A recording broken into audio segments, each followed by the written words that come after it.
Well, today we're going to talk about a topic that you could at first glance think, oh, this is depressing. I don't want to talk about this. But I think it's something important that we should be able to talk about. And I'm going to put a positive spin on it. So what happens when we feel sorry for ourselves? Feeling a little left out, a little blue. And why is that okay? But more importantly, how do we turn it into a positive and move forward? It's a tough subject and women don't really like to talk about it. But let's see if we can tackle it today. Well, it's the most wonderful time of the year, right? What could go wrong? But if you found yourself every once in a while getting those little pangs of being blue, have you ever had one of those days when you just feel bad? You can't point to one big thing that went wrong, but it's like Lionel and Charlie Brown with that little fog that follows him around.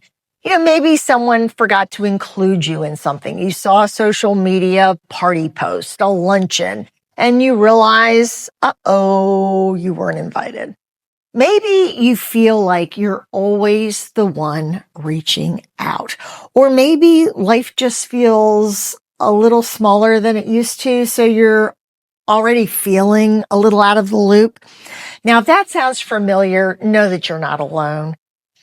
Now, this is about feeling a little bit blue, having blue days. But if you found that being blue is part of your day in and day out, I hope you'll go find a professional.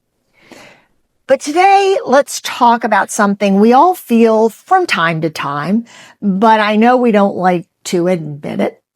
And that's the topic of feeling sorry for ourselves. I call it the perfect storm of disappointment. Sometimes it's not one big heartbreak or big drama that gets to us. It's a bunch of tiny, even little things that pile up. A text to a friend that never gets answered, an event we weren't invited to, a friendship that slowly faded without any closure. It's kind of that convergence of disappointment, small waves, small ripples that meet in the same place and turn into a big emotional tide. And suddenly you're standing there and you're thinking, when did things change? How did this happen? Was it always like this? Was I just not paying attention? You're hit with this wave of acute awareness, and it's dangerous because you can go down the rabbit hole. You start second guessing everything. Maybe it was a connection that you thought was solid. Maybe you were always the one keeping a friendship going, and down the rabbit hole we go. And honestly, sometimes we're more susceptible to these kinds of feelings, these questions, because we aren't at our healthiest. Maybe there are other issues weighing on us, other disappointments, problems. So we're already limping along. So I'll share a story. Happened to me several months ago, and I have a group of old acquaintances, some I consider a little more friendly, that were at one time neighborhood friends. We have a couple of gals from that group who have now moved away. One gal in particular lives well over an hour, almost 2 hours away.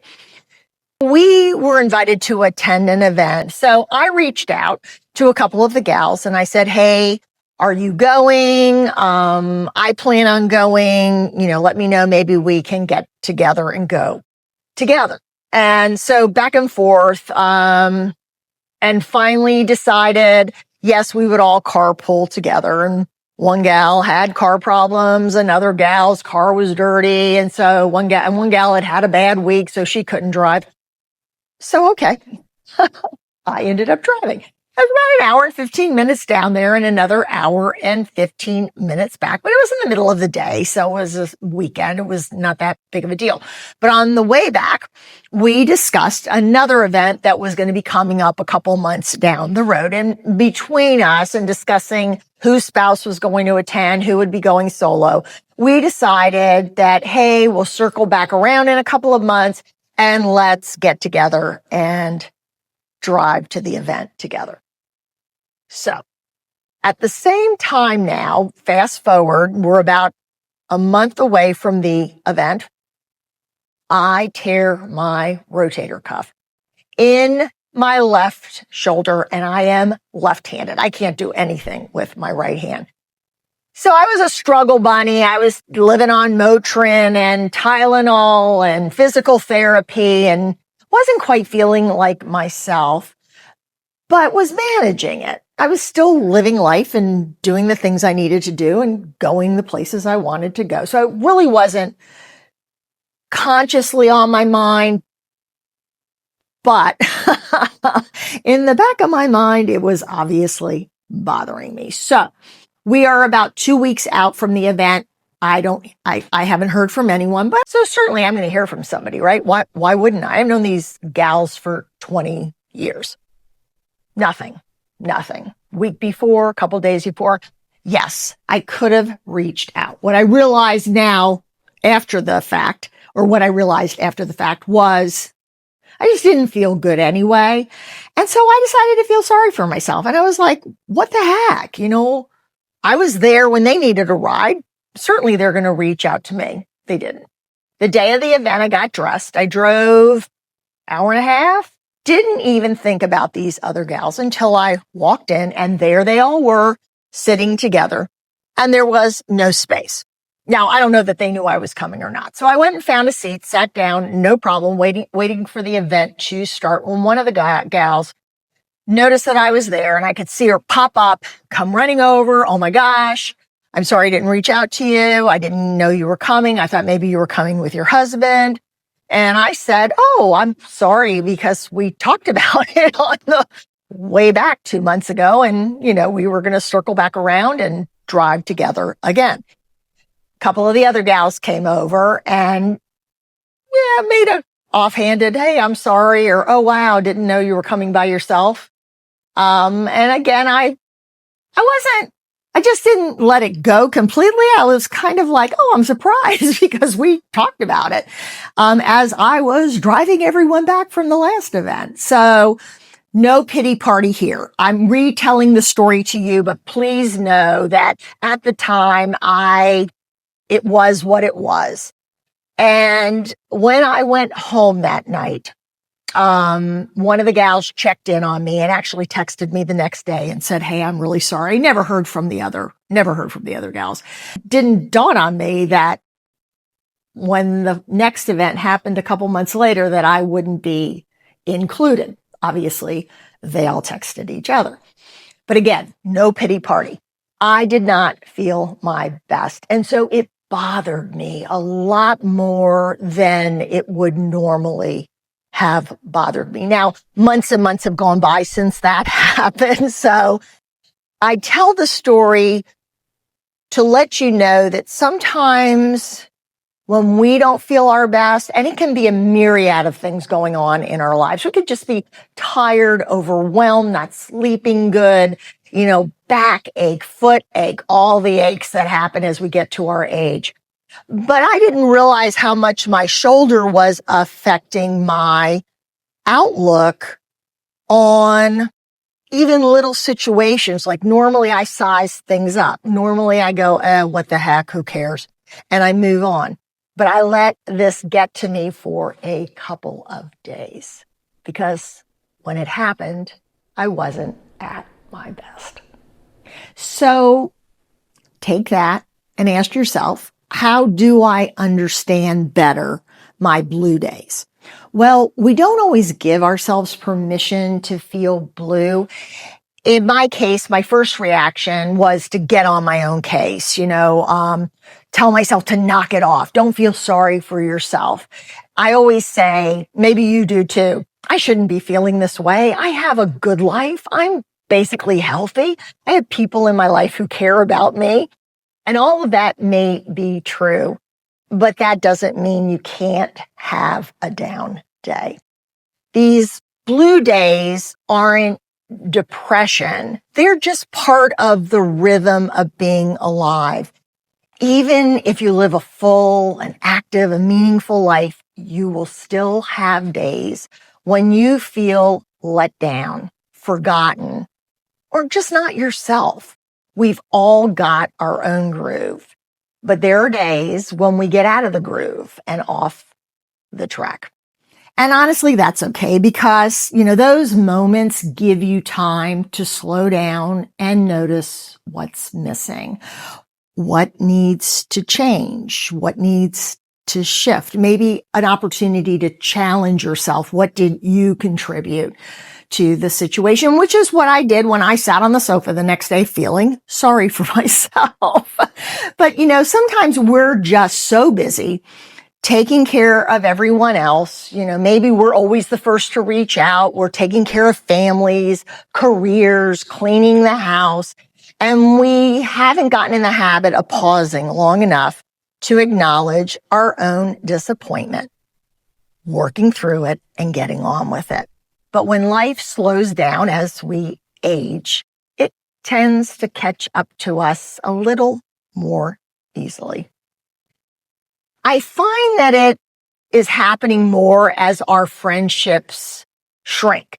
Because one of the hardest things, and we talk about it on the channel all the time, one of the hardest things about getting older is that our friend circle changes. Some people drift away. Some people pass away. Others get busy with grandkids, with travel, with their own families, sometimes with illness. And before you know it, the phone isn't ringing as often as it used to. It's normal. And it's easy sometimes to take it personally, especially this time of year when you might see photos of people out to dinner or on a trip and you realize, oh, wow, I wasn't invited to that, but that feeling of being overlooked, it stings no matter what age we are. And here's a truth that took me a long time to understand. Being left out doesn't really reflect on you at all. It doesn't even necessarily mean that these other people don't care about you. It just means that people move in and out of our lives in different seasons. And sometimes it's our own unavailability saying no too much. It leads to people making an assumption that we would say no anyway, so why invite us? Kind of a self-fulfilling prophecy. But still, you get to feel a little bit blue about it. You do get to feel left out. And you get to take a little time to digest it before moving forward. I did myself some good sitting back and thinking about my relationship with those women and kind of getting back on track. You work through it and then you give yourself permission to move on. You get to feel sorry for yourself. You just can't live there. Allow yourself a quiet day. Make yourself that hot cup of tea, journal, go for a walk, or just sit in your thoughts for a while and let the sadness come through. It's okay to be sad. It's okay to be disappointed. Just let it wash over you because ignoring it doesn't make it go away. And I know it's hard to talk to. You just have to deal with it. But once you name it, then you can choose to shift away from it, to break that 24, 48-hour cycle and ask yourself, what do I need right now? What's really going on with me? What can I do to reconnect to feel like my old self? What new experiences are out there that could bring me some joy and purpose? Maybe this is a good time to reset. Because sometimes the answer isn't, I'm going to find new friends, right? That's a little hard. It's just finding a new spark. Buy yourself a little bouquet of flowers. Maybe pick up a new book, a fancy magazine. Go to the drugstore and buy yourself one of those facial masks and have a day of beauty. sit and watch an old Hallmark movie, or maybe check out some of those projects that are half done that you've been swearing you're going to get to. Sometimes just stretching yourself a little is the answer by joining a class or volunteering, learning a new skill, starting one of those projects, the little ones that you've been putting off. It's not about staying busy. It's about staying alive inside, staying truly motivated. It's almost an adrenaline rush. So how do we choose to press on? Well, the truth is that as we age, we talk about it all the time, bouncing back emotionally gets a little tougher because we've seen a lot. We've lost a lot. We've lost people in our lives. Our social life has kind of switched, ebbed and flowed, but we don't outgrow the ability to make meaningful connections. We just have to approach them differently. And it's okay to start very small. Maybe reach out to an old friend. Say yes to an invitation. Even if you don't really feel like going, set a time limit. I'm only going for an hour. But the key is to get out. Or be the one who starts a little gathering, maybe grabbing a cup of coffee with some old friends, a movie discussion evening, a book discussion evening. Try something fresh and new and different that doesn't take a lot of energy. We all know that we have had down days and we have survived. The holidays can be a little bit tougher because it seems like the whole world is having a great time, but all these same tricks apply even at this more difficult time of the year, or at least that time when we feel like we're supposed to be happy every single solitary day. And if you're not feeling that way every day, give yourself some grace. Don't go near the rabbit hole. And then when you are feeling a little bit better, put on a nice crisp shirt and brush your hair and get back out there and get going. It's a little more prevalent this time of year, I think, only because it seems like we're supposed to be jolly every minute. We're supposed to be baking cookies and, decorating and, listening to Christmas carols. And yes, we do a lot of that, but there's also sometimes things don't go right and we get a little disappointed mixed in with all the good cheer. So don't be hard on yourself. Like I said, give yourself grace. There will be times when you are a little bit blue. Sometimes it's because of old memories.